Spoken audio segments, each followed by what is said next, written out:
नमस्कार. आपण एक आज औंढा किल्ला याच्याबद्दल थोडासा त्याच्या जाण्याच्या मार्गाबद्दल आपण बोलणार आहोत. औंढा किल्ला जाण्यासाठी आपण जेव्हा प्रत्येक जण जेव्हा मॅपवर त्याचा रूट टाकतो तर तो मॅपवर आपल्याला त्याचा रूट भेटत नाही. भेटला तर ते पायी मार्ग दिसतो. तर येण्यासाठी आपल्याला एक सोपा मार्ग आहे. तर प्रथमतः आपण काय करू, आपण ज्या ठिकाणाहून निघणार आहोत त्या ठिकाणाहून तर विश्रामगड हा रूट टाकावा.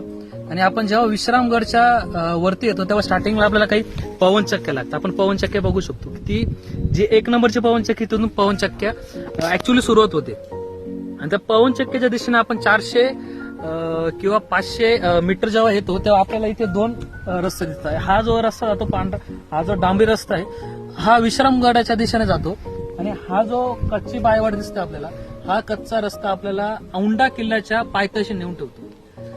तर आपण करू, जर आपल्याला औंढा किल्ल्याला यायचं असेल तर आपण इथून कच्ची जो पायवाट आहे ते 6 ते 7 किलोमीटर रस्ता आहे. रस्ता खडसर आहे, थोडा खराब आहे. त्याच्या हिशोबाने आपण गाडी आणूया आणि औंढा किल्ल्याच्या आपण पायथ्याशी पोचूया. औंढा किल्ला येण्या अगोदर आपण काही जबाबदारी बाळगूया, कारण की तो किल्ला बाकीच्या किल्ल्यांसारखा पायवाट किंवा पायऱ्या नाही त्याच्यावर. तिथे एक लोखंडी साखळीच्या साह्याने आपल्याला वर चढाई करायला लागते. त्याच्यामुळे आपण येण्या अगोदर युट्यूबवर काही व्हिडिओ बघून येऊया.